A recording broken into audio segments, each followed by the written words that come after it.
only one place to start. Thomas Tuchel has made it his mission to get England over the line in a major tournament for the first time since 1966. The former Chelsea manager will lead England into the 2026 World Cup as only the third foreigner to take charge of the England men's national team. He has just been giving an interview to our senior reporter, Rob Dorset. Thomas, first and foremost, huge congratulations. This is a special moment for you. You've won so much in the game already in your time as a club manager. Everywhere you've been successful. And you know, I think, from spending a lot of time in England, what it means to the English public and English football fans to try and end the years of hurt since 1966.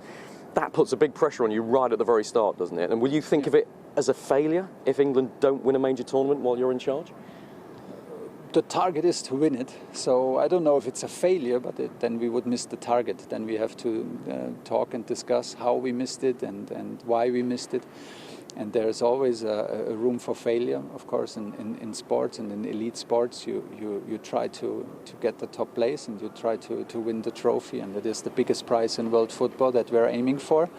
But we're not shy of saying it. I think this is the first step towards it, and then we have to invest in the process. We have to be humble. We have to put all our energy in the qualification, and we have to go step by step. So we are very well aware of it. It feels like a positive pressure. We want to make the seemingly impossible possible, and we truly believe that the foundation, the federation is ready, and that the players are ready. The record is very consistent. The record is outstanding in the latest tournaments, and we hope we can go the extra mile. The England manager has traditionally always had quite horrible scrutiny sometimes of every aspect of their life, not just around the pitch, but off the pitch as well. What is scrutiny? Attention, focus. Okay. So, I'm thinking of Graham Taylor all those years ago. The newspapers put his face on a turnip, like a root vegetable on the back of the paper. Steve McLaren, the Wally with the brolly. There's been some horrible images. Sven-Göran Eriksson was hounded by the paparazzi, by photographers. Wow, you should have told me before. I don't want to build... I was so excited. Did Mark Bullingham not mention this to you? I mean, no, they never mentioned it. And I have had that. Are you ready for that, though? Because it will be probably more scrutiny than you've ever faced before. I never think about this in a process and in a decision making. I just feel that when it comes to talks like this, I just listen to my feelings and to my gut. And I got excited straight away because Mark and John, first of all, were very impressive. They convinced me that this job is all about football in these 18 months. It is about trying to, doing everything to give it a shot and try to win the World Cup. So this is why they wanted to appoint me. The talks were full of trust, and it was totally confidential. So it was the opposite of what you just explained, and that gave me a very good feeling, and it brought my youth back. I got excited. I had pictures of the English national team straight away, of the three lions. It is a big federation. It's a huge shirt. I'm honored. I don't feel the pressure in a negative way at the moment. I know that it comes with a lot of attention, maybe even more than I think of right now. But listen, in the end it's sports, and I want to win people over in the process and with the way we are doing things, and we have confidence in us, and Mark and John had confidence in us, so it's a good start. I have to say, I was a little surprised you made this step. You've got such a CV already in club football, and whenever a top European club job comes available, Champions League job, your name's on the shortlist. To step away from that when, who knows, the Manchester United job might become available at some point in the future, you can't take it because you're the England manager. Yeah. That's a big decision, isn't it? It was a big decision, but like I said, it was like we had just two talks within a short period of time, over just a few weeks, and the feeling was right, and I felt that it's an ideal opportunity to be part of this process, to build a team towards a World Cup, to have a time frame of 18 months, to be part of it, to learn again, also to step out also of this rhythm of Champions League, club football, cup games, of playing every three days, have the chance to learn on the job, have the chance to be a part of a strong federation with a lot of quality. I'm very curious. I'm curious about it, and it excited me to have this time frame of 18 months around it, that we can fully focus on building this team. And I demand from myself that at the other end of the tunnel, I come out as a better coach and as a smarter person. And I think the schedule allows it, and I demand it from myself. So listen, the group of players we can choose from is absolutely outstanding. They play in the most competitive league in the world. So there were a lot of reasons to do it. Even if it is maybe a little bit surprising for you, and even for me, I was not thinking about it too much before we started the talks. But then I was very excited very quickly. Our reporter Rob Dorset asking Thomas Tuchel the questions there. You can see Rob joins us live right now. Good afternoon to you, Rob. So before Tuchel spoke to you directly, he addressed the world's media in a news conference. What did we learn from that? Well, he was very similar in tone and character to what you've just heard there. Very honest, very thoughtful about his answers, very humble in the way that he talked about the size of the job and what he wants to try and achieve in it, and his love of the English nation and the English game of football.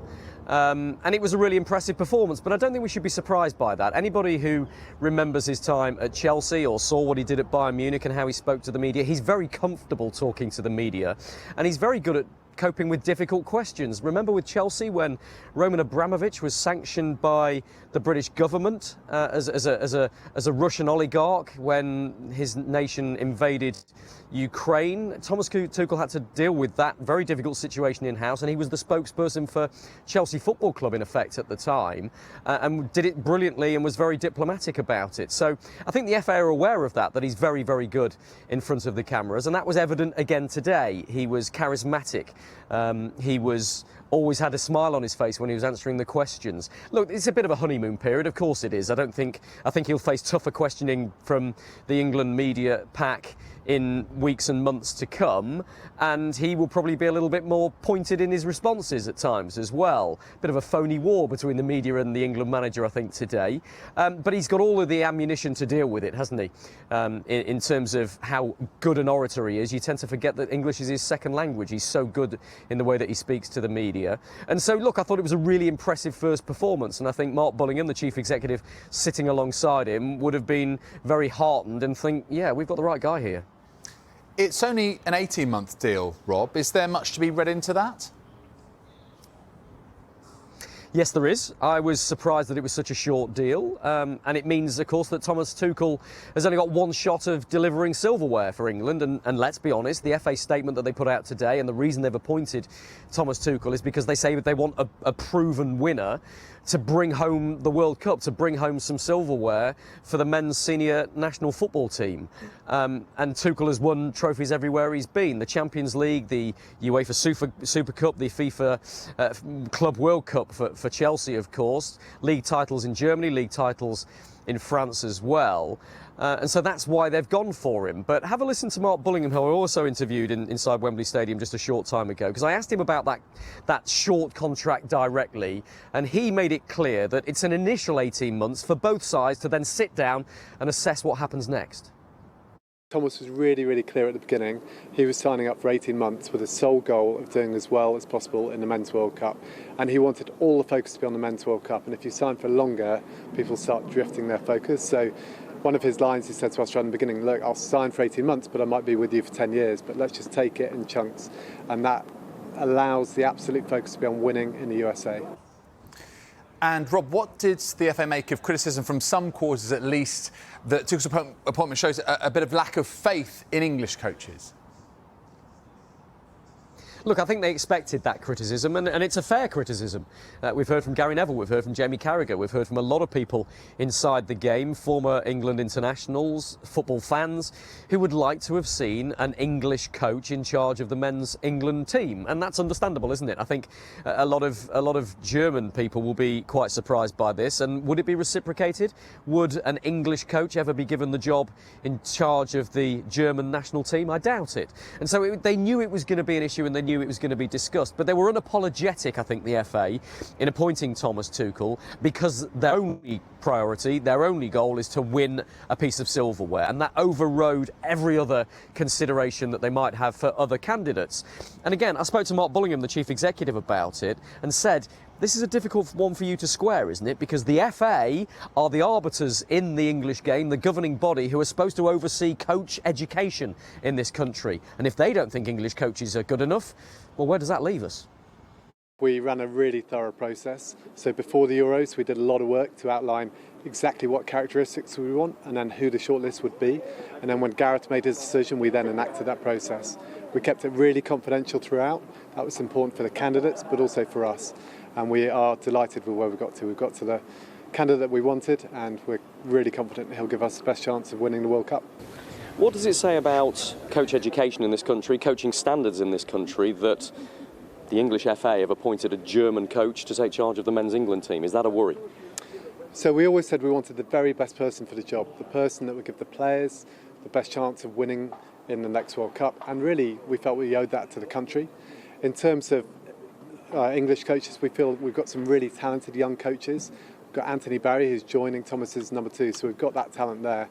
I think what we'd love to see more of is some of those coaches being given the top jobs in our country and be given the opportunity to go and win trophies, both at domestic and international level.